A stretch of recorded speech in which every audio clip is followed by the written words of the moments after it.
Hello दोस्तों, मैं Imrataram Lomrod read success point YouTube channel पर आपका स्वागत करता हूं। दोस्तों, हमने पिछली क्लास में बात की थी पाठ्य पुस्तक विधि से संबंधित, जिसमें हमने पाठ्य पुस्तक विधि पढ़ी।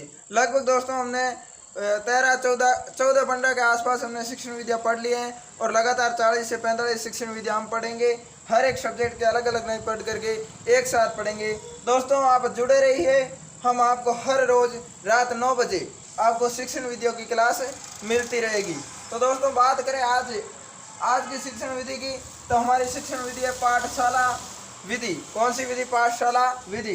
दोस्तों, इस विधि को देखकर आप समझ गए होंगे कि इस विधि में शिक्षण किस प्रकार होना है। इस विधि में शिक्षण दोस्तों पाठशालाओं के अंदर होता है। पाठशालाओं की बात करें तो प्राचीन समय के अंदर जिस प्रकार वर्तमान समय में विद्यालय हैं, उस प्रकार की छोटी छोटी पाठशालाएं होती थी, जिसके अंदर आचार्य आते थे। आचार्य कह दो चाहे आप गुरुजन कह दो, यानी आचार्य आते थे और आचार्य शिष्यों को क्या करते, मौखिक रूप से शिक्षा देते थे। यानी वहाँ पर विद्यार्थी न कोई चीज़ लिखता और न कोई घर जाकर के किसी विषय वस्तु से देखता। सिर्फ और सिर्फ गुरु जी क्या करते थे, यानी आचार्य क्या करते थे, प्रवचन देते थे और विद्यार्थी यानी उसके शिष्य थे जो उन प्रवचनों को सुनते थे और उसके माध्यम से क्या करते थे, ज्ञान ग्रहण करते थे। ये दोस्तों पाठशाला विधि हमारे संस्कृत में आती है। तो दोस्तों, इस विधि की बात करें तो इसे क्या कहा जाता है?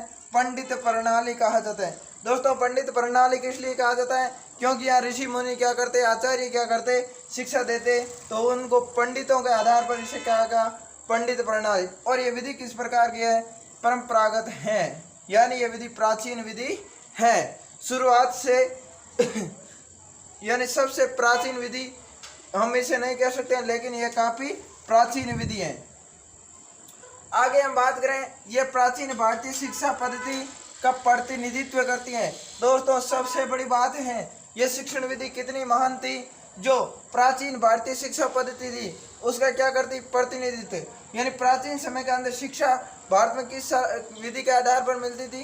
पाठशाला विधि के आधार पर प्राचीन भारत के अंदर शिक्षा मिलती थी, जो पाठशालाओं, आश्रमों, गुरुकुलों, मठों में प्रचलित थी। और ये विधि कहाँ प्रचलित थी? पाठशालाओं के अंदर, बड़े बड़े आश्रमों के अंदर, गुरुकुलों के अंदर और मठों में यह विधि प्रचलित थी। आगे बात करें तो पाठशाला विधि में शिक्षण मौखिक होता है। दोस्तों, सबसे ज़्यादा ये बात आपको ध्यान रखनी है, क्वेश्चन कई बार पूछ लिया जाता है कि किस विधि में मौखिक कार्य ज़्यादा होता है या शिक्षण मौखिक रूप से होता है, तो आपको विधि पाठशाला बतानी है। इसमें क्या मौखिक कार्य किस प्रकार होता है? तो दोस्तों, मौखिक कार्य आचार्य या हम कह सकते हैं जो गुरुजन है वो क्या करते, मौखिक रूप से हर एक विषय वस्तु को बताते। और विषय वस्तु यानी हर एक विषय वस्तु को समझते कौन? विद्यार्थी समझते। और सिर्फ क्या होता, आमने सामने बातचीत होती, यानी मौखिक कार्य होता। यहाँ लिखने का और पढ़ने का काम नहीं होता कोई। जिस प्रकार हमने पाठ्य पुस्तक पढ़ी उस प्रकार की यहाँ कोई पाठ्य पुस्तक नहीं होती। सिर्फ प्रवचन सुने जाते थे ऋषि मुनियों के। अर्थात स्मरण शक्ति पर बल दिया। अगर मौखिक कार्य होता तो अब विद्यार्थी क्या करेंगे, जो शिष्य होंगे वो क्या करेंगे, स्मरण शक्ति यानी रटने का काम करें। हर एक विषय वस्तु को उसी समय अपने दिमाग में फिट करने का काम करेंगे। यानी हर चीज को कैच करने का काम कौन करेंगे? विद्यार्थी। तो इसमें क्या है, स्मरण शक्ति पर बल दिया जाता था। अध्यापक तथा छात्र के साथ संबंध आदर्शात्मक थे। यानी संबंध किस प्रकार के थे? आदर्शात्मक। दोस्तों, संबंध आदर्शात्मक होने के ही है, क्योंकि जब छात्र और अध्यापक क्या आमने सामने बैठ करके बातचीत के माध्यम से अध्ययन करते हैं, तो वहाँ पर उसमें क्या है, एक आदर्शता की भावना का विकास होता है। तो समस्त शिक्षण में व्यक्तिगत संपर्क की प्रधानता थी। यानी समस्त शिक्षण के अंदर किसकी प्रधानता? व्यक्तिगत संपर्क। यानी इस शिक्षण के अंदर व्यक्तिगत संपर्क ज़्यादा होता था, क्योंकि जो आचार्य प्रवचन देते उनको शिष्य सुनते और आपस में बातचीत करते, तो वहाँ पर क्या होता, व्यक्तिगत संपर्क होता। यह विधि गंभीर चिंतन तथा विचार विमर्श के अवसर दिए जाते थे। यानी इस विधि में क्या करते, आचार्य प्रवचन देने के बाद किसी प्राचीन कहानी या फिर किसी प्राचीन कथा के आधार पर उसे विद्यार्थियों को क्या करते थे, उस पर चिंतन करने के लिए समय देते थे, यानी विचार विमर्श करने के लिए अवसर देते थे। किस विधि में? तो पाठशाला विधि में। तो दोस्तों पाठशाला विधि की यह मुख्य बातें थी जो हमने पढ़ी थी। आगे हम बात करेंगे पाठशाला विधि के उद्देश्यों के बारे में। किसके बारे में करेंगे? पाठशाला विधि के उद्देश्य हमें पढ़ेंगे। उद्देश्यों की बात करें दोस्तों, हम क्या पढ़ेंगे? उद्देश्य पढ़ेंगे, यानी इस विधि के उद्देश्य क्या है। इसकी उद्देश्यों की बात करें तो सबसे पहला है उद्देश्य ज्ञान को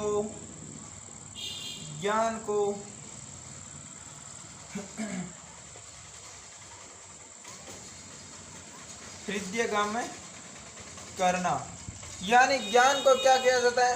हृदयगम किया जाता है। यानी जो भी ज्ञान दिया जाता था, जो भी प्रवचन दिए जाते थे ऋषि मुनियों के आधार पर, उसको विद्यार्थी क्या करते थे? अपने हृदय में हृदयगम कर लेते, यानी अपने हृदय के अंदर बिठा लेते, उस चीज को वहीं की वहीं याद कर लेते।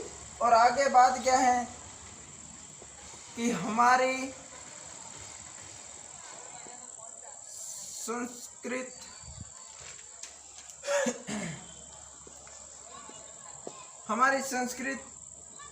संस्कृति की पश्चिमता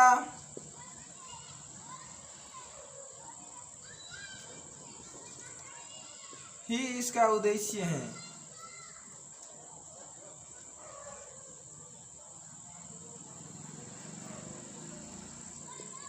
यानी इस विधि का उद्देश्य क्या?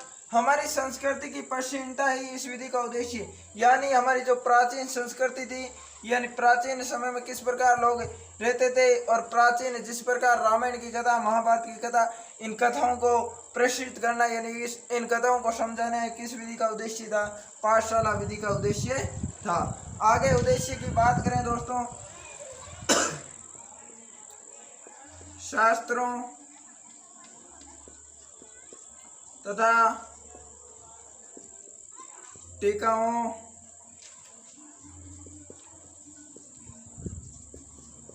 आदि का गंभीर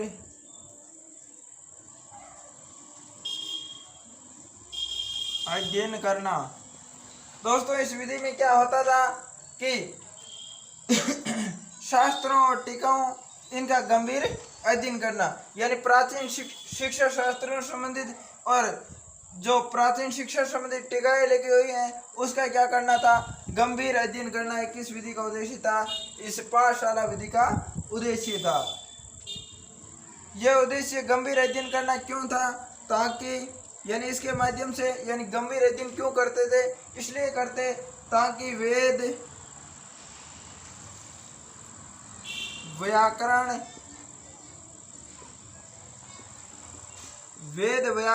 पुराण षट दर्शन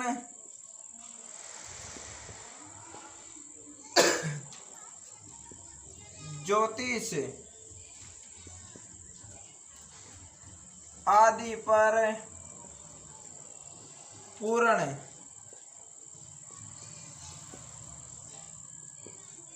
अधिकार किया जा सके। यानी दोस्तों इन शास्त्रों और टीकाओं का गंभीर अध्ययन क्यों करते थे? गंभीर अध्ययन इसलिए करते थे ताकि वेदों, व्याकरण और पुराण और षट दर्शन ज्योतिष इस प्रकार के ग्रंथों पर क्या करे? अपना पूर्ण अधिकार पाने के लिए ये क्या करते थे? शास्त्रों और टीकाओं का क्या करते? ऋषि मुनि गंभीर अध्ययन विद्यार्थियों को करवाते थे। आगे बात करें इसके उद्देश्यों की ओर की, तो इनका उद्देश्य था दोस्तों सत्य चरित्र का निर्माण। यानी जो शिष्य थे, ऋषि मुनियों के जो विद्यार्थी थे, उनके अंदर चरित्र किस प्रकार, सत्य चरित्र का निर्माण करना इस विधि का उद्देश्य था। यानी किस प्रकार सत्य चरित्र की बात करें तो अच्छे चरित्र का, यानी जो विद्यार्थी और जो शिष्य पढ़े इस विधि से, जो आचार्य पढ़ाते थे, उनका एक ही उद्देश्य था कि विद्यार्थियों के अच्छे गुणों का विकास करें, विद्यार्थियों का जो व्यक्तित्व है वो अच्छे गुणों से भरपूर हो। तो इस बात का इस विधि के अंदर ध्यान रखा जाता था। और क्या किया जाता था, चारों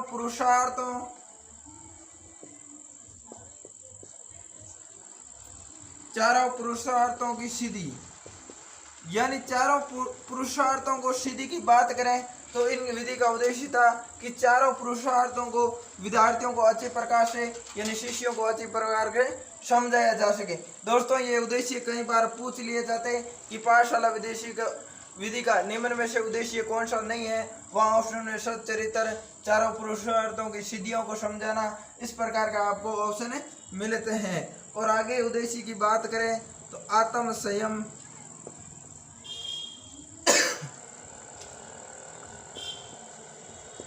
चिंतन, तर्क,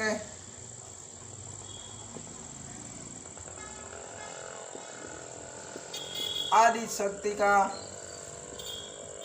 विकास करना। यानी दोस्तों इसमें क्या होता है, आत्म संयम, यानी हर एक विद्यार्थी को यह सिखाया जाता था कि खुद पर संयम रखे, खुद किसी विषय वस्तु को सोचने की क्षमता रखे, यानी आत्मविश्वास इस विधि के अंदर पैदा किया जाता था। तर्क किया जाता था और चिंतन किया जाता था, यानी इस विधि के अंदर विद्यार्थियों को सोचने का अवसर भी देते। हमने पहले पढ़ा कि इस विधि में विचार विमर्श के लिए अवसर दिया जाता, तो वहाँ क्या होता, चिंतन होता, वहाँ तर्क शक्ति का विकास होता। तो दोस्तों ये मुख्य उद्देश्यों की हमने बात की। और आगे इस उद्देश्यों की बात करें इस विधि की, यानी पाठशाला विधि के और उद्देश्यों की बात करें तो प्राचीन धार्मिक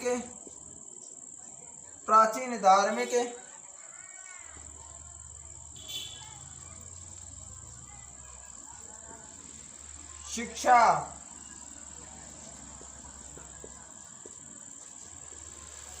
में रुचि उत्पन्न करना, यानी इस विधि का दोस्तों उद्देश्य क्या था कि प्राचीन धार्मिक शिक्षा में रुचि उत्पन्न करना। किस शिक्षा में, धार्मिक शिक्षा में रुचि उत्पन्न करना। दोस्तों हमने पहले पढ़ा था कि इस विधि का उद्देश्य क्या था, वेदों पर, ज्योतिषियों पर, षट दर्शन पर, इन धार्मिक चीजों पर क्या करना, पूर्ण अधिकार करने के लिए क्या शास्त्रों और टीकाओं का अध्ययन करवाया जाता था। इसलिए इस विधि में क्या होता है, धार्मिक शिक्षा का महत्व होता है, यानी विद्यार्थियों के अंदर धार्मिक शिक्षा लेने के लिए रुचि उत्पन्न की जाती थी। आगे हम और बात करें इसके उद्देश्यों की, तो इस विधि का उद्देश्य था आदर्श व्यक्तित्व का निर्माण।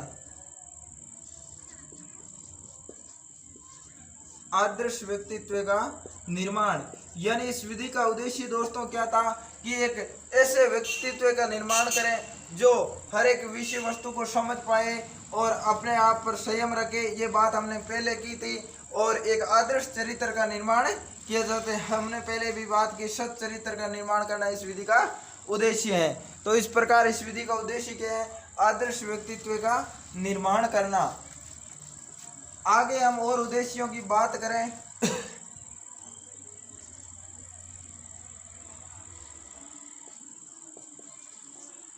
ज्ञान का स्वाध्याय द्वारा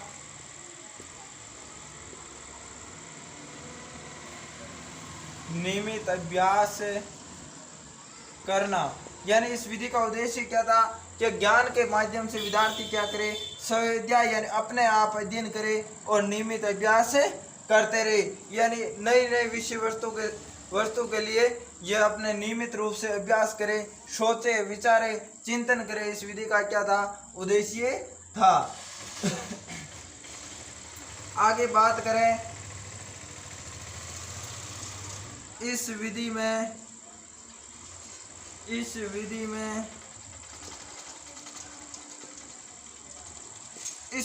शिक्षक स्वयं श्लोक और गद्य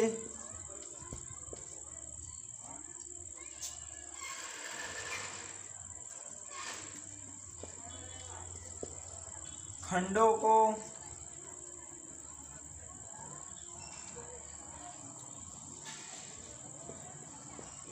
पढ़ाता है तथा छात्रों द्वारा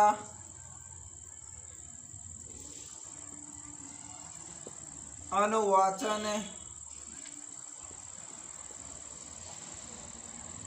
नहीं किया जाता। यानी इस विधि में क्या होता, यानी इस विधि में शिक्षक स्वयं श्लोक और गद्य खंडों को पढ़ाता।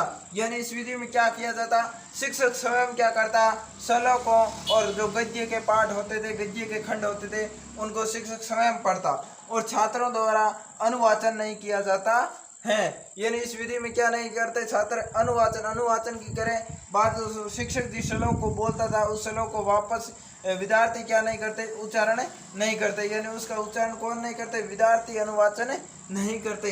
तो दोस्तों हम ये कह सकते हैं कि गुरु के द्वारा सभी अंश पढ़े जाते थे। किसके द्वारा, यानी गुरु के द्वारा सभी अंश पढ़े जाते थे। यानी यहाँ पर क्या किया जाता, जो आचार्य, जो मुनि, जो ऋषि मुनि होता, वो स्वयं क्या करते थे, सारे के सारे अंशों को पढ़ते।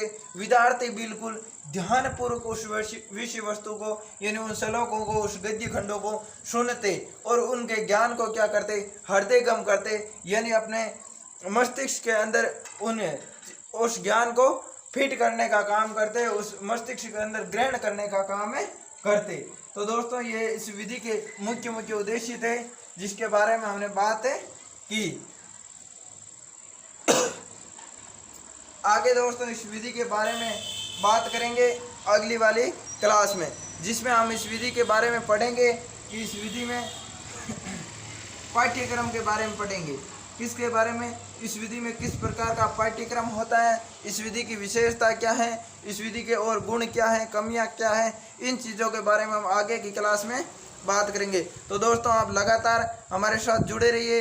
हम अच्छे से अच्छे तथ्य शिक्षण वीडियो का आपके सामने प्रस्तुत करेंगे। आपको किसी भी किताब के अंदर ढूंढने की आवश्यकता नहीं है, किसी भी किताब के अंदर और कहीं भी दूसरी जगह जाने की आपको आवश्यकता नहीं है। आप साथ नोट्स बनाते चले जाइए और लगभग 40 से 45 शिक्षण विद्या पूर्ण हो जाएगी।